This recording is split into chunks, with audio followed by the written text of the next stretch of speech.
Cordial saludo, estimados estudiantes, bienvenidos a su clase sobre ácidos y bases. En esta primera parte haremos una explicación sobre su significado y posteriormente vamos a desarrollar un tutorial sobre titulaciones de ácidos y bases. Espero sea de su agrado y arrancamos. Recordemos que en el laboratorio, estimados estudiantes, nosotros no vamos a realizar pruebas organolépticas de muestras debido a que principalmente los ácidos y las bases son supremamente corrosivas. Segunda cuestión, desde el proceso metodológico. Recordemos que ácidos y bases, además de ser corrosivos, son sustancias que pueden generar altas concentraciones de salpicaduras cuando se agregan al agua. Por eso es importante que recuerden siempre agregar el ácido o la base al agua en pequeñas cantidades para evitar que dichas salpicaduras caigan en zonas corporales y así generen quemaduras. Pueden ser de primero, de segundo o de tercer grado. Bien, por otro lado, cuando nosotros hablamos sobre todo de sustancias sólidas, debemos incluir el término higroscópico. No lo olvide, higroscópico. Son sustancias que a través del aire son capaces de absorber agua o bien CO2. Particularmente las sustancias que son bases como el hidróxido de sodio tienen esa particularidad. Absorben tanto CO2 como agua. Por lo tanto, se pueden contaminar fácilmente. De allí que siempre la debamos mantener en el frasco. Bien, retornando entonces a aquel proceso organoléptico, recuerde que en el laboratorio no se puede desarrollar. Nosotros identificaremos tanto ácidos como bases en el laboratorio a través de coloraciones que nos brindarán los indicadores. El indicador más utilizado que vamos a desarrollar es el papel indicador universal. Nos da una gama de coloraciones que va desde el pH 1 hasta el pH 14. Cuando tenemos una sustancia ácida, generará sobre todo colores rojos o colores naranja. Si tenemos un color amarillo, tendremos una sustancia neutra. Si aparece una coloración verde o azul, tendremos sustancias básicas. Bien. Resulta que cuando nosotros manejamos lo que es un ácido o una base, generalmente en el laboratorio tienen formas incoloras. Esto desde el proceso experimental, pero ¿cómo los identificamos desde el proceso teórico? Y es lo que vamos a empezar a desarrollar en este momento. Cuando nosotros hablamos de un ácido, particularmente establecemos que son sustancias que pueden generar la liberación o separación de un hidrógeno, y las bases, la separación de 1H. Recuerde esto también, es la teoría de Arrhenius. No lo olvide, aquello que tenga un hidrógeno que se puede separar será un ácido, o que tenga un OH y se pueda separar será una base. Miremos las limitaciones. Solo aplica a soluciones acuosas en las que estructuralmente yo tenga o un OH o un H. No explica sustancias como el amoníaco o incluso las sales. No tenemos en cuenta ello en esta teoría. Por eso, en la actualidad, se queda corta en su explicación. Lo más importante, no reconoce los equilibrios ácido y base. Uno de nuestros temas fundamentales más adelante será el denominado soluciones buffer o amortiguadoras. Bien, esta será la más importante. Nosotros hablaremos de la teoría de Bronsted-Lowry. Una sustancia ácida será una sustancia capaz de donar hidrógenos cuando genera hidrólisis. Recordemos que la hidrólisis es el rompimiento del agua, mientras que una base será una sustancia que acepta esos protones o hidrógenos. ¿De acuerdo? Otra particularidad, estimados estudiantes, cuando tenemos un ácido, también puede tener una carga positiva. y cuando hablamos de una base tendrá una carga negativa. ¿Por qué se denomina de esa manera? Porque aquello que está negativo o tiende a ser negativo podrá recibir de una manera más sencilla el hidrógeno, que siempre tendrá una carga positiva. Por otra parte, cuando tenemos acá el concepto de Bronsted-Lowry, observamos que aparece el par ácido-base conjugado, es decir, que un ácido siempre se va a convertir en una base, y que si tenemos una base se convertirá en un ácido. Bien, acá tenemos un ejemplo en el que se manifiesta cómo los ácidos entregan su hidrógeno al agua, por ejemplo. En este caso, el agua será una base. El hidrógeno se desplaza desde este ácido hacia la base y hace que inmediatamente esta base en los productos se convierta en un ácido. De la misma manera, dicho ácido que está en los reactivos perderá un hidrógeno y se convertirá en una base.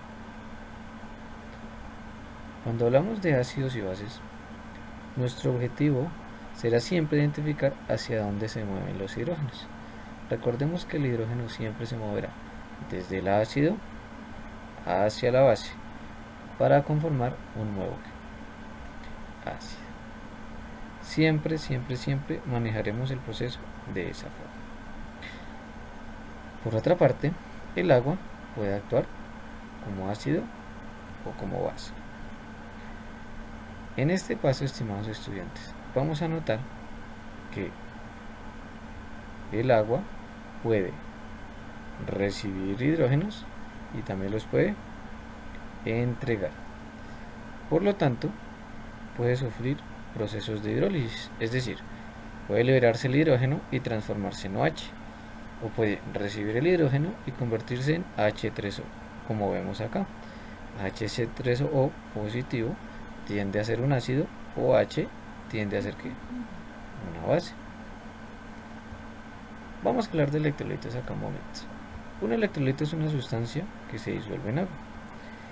Al disolverse en agua, estimados estudiantes, observaremos que existe una separación, pero esa separación, por ejemplo en el agua, es parcial. Por eso se denomina un electrolito débil, porque su separación no es total, como lo veremos acá por esta doble flecha.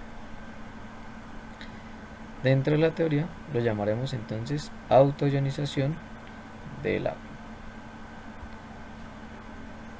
Bien, esta parte que hablamos de equilibrio químico la vamos a aplazar mientras ya empezamos a trabajar aquello que es cálculos. Bien, hablaremos un poco de lo que es el concepto de pH.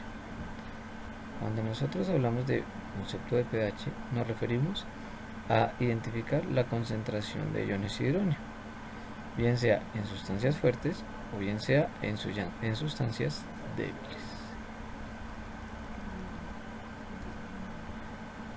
Bien, el pH es una forma de expresar dicha concentración. ¿Para qué hago esto? Para identificar si algo es ácido, si algo es básico o también si algo es neutro. Siempre tengamos presente esta ecuación. ¿Por qué? Porque si yo tengo una base, yo deberé primero calcular lo que es un pOH y posteriormente tendré que transformar a través de esta ecuación de lo que es el pOH hacia el pH. Es la escala que nos están solicitando siempre, pH. Bien. Vamos a hablar de las fuerzas de los ácidos y las bases. Cuando hablamos de electrolitos fuertes es porque se separan totalmente. Observemos que esta flecha nos está brindando la indicación de que aquello que acompaña el agua se separa totalmente. Miremos este ejemplo, por favor. Este será el ácido clorhídrico. Eso significa que el agua funciona como base. El ácido clorhídrico es capaz de entregar el hidrógeno al agua, y por lo tanto este ácido clorhídrico se convertirá en una base. Cuando hablamos de sustancias fuertes, formarán sustancias débiles. ¿Débiles en qué sentido? En cambios de pH, en acidez o en basicidad. Es decir, que aquello que en los productos es débil no cambiará el pH y tiende a un valor 7. Por otro lado, el agua es una sustancia muy débil. Es la más débil que nosotros manejaremos. Por lo tanto, aquello que forme el agua que es débil se convertirá en algo que será muy fuerte para cambiar el pH. Recordemos que como el agua en este momento actúa como base, se convertirá en un ácido. Por lo tanto, esta sustancia positiva tiende a afectar la acidez. Bien, miremos en este otro ejemplo. Tenemos acá una sustancia fuerte como el hidróxido de sodio. Observemos estructuralmente que se formará el OH. Cuando hablamos de la formación de OH, indicamos que proviene del agua. O sea que si esta es la base, el agua actúa como ácido. Al actuar como ácido el agua acá, se convertirá en una base. Y como el agua es lo más débil que trabajamos, lo que produce el agua será lo más fuerte. Este proceso tiene como resultado una sustancia en solución que me genera basicidad. Bien. Cuando hablamos de los ácidos y las bases débiles, nosotros la identificamos de esta manera. Cuando nosotros decimos que ácidos y bases débiles se mezclan con el agua, formaremos dos sustancias fuertes. ¿Cómo vamos a identificar cuál será la más fuerte? Aquella que tenga la capacidad o bien aquella que proviene del agua. Miremos el ejemplo. Yo tengo esta sustancia, es un ácido. ¿Cómo sabré que es un ácido? Estructuralmente, porque aparece un hidrógeno en la parte inicial. Este ácido entregará su hidrógeno parcialmente, una parte de sus moléculas la entregará al agua, y el agua, como es una base, se convertirá en un ácido. Asimismo, este ácido ha perdido su hidrógeno y se convertirá en una base. Resulta que tanto el ácido positivo como la base negativa tendrán efecto en el pH, pero como veníamos diciendo, el agua será aquella sustancia más débil, por lo que aquello que forme el agua, que en este caso será el ácido, me generará finalmente un proceso en solución hacia la acidez. Bueno, miremos por este lado, estimados estudiantes. Esta será una base, su nombre es amoníaco, es decir, que el agua actuará como una sustancia ácida. El amoníaco, al ser una base, recibirá uno de los hidrógenos del agua, por lo que pasará de ser NH3 a llamarse o a tener la estructura NH4, cuyo nombre será amonio. Observemos que el agua, como trabaja como ácido, pierde un hidrógeno y se convierte en una base. Eso significa, estimados estudiantes, que este proceso tendrá un efecto básico, debido a que lo que forma el agua como producto es el OH. Bien, estimados estudiantes, vamos a realizar una pequeña pausa y continuaremos en otra sesión. Espero que haya sido de su agrado y continuemos con el repaso de cada una de esas unidades. Hasta pronto.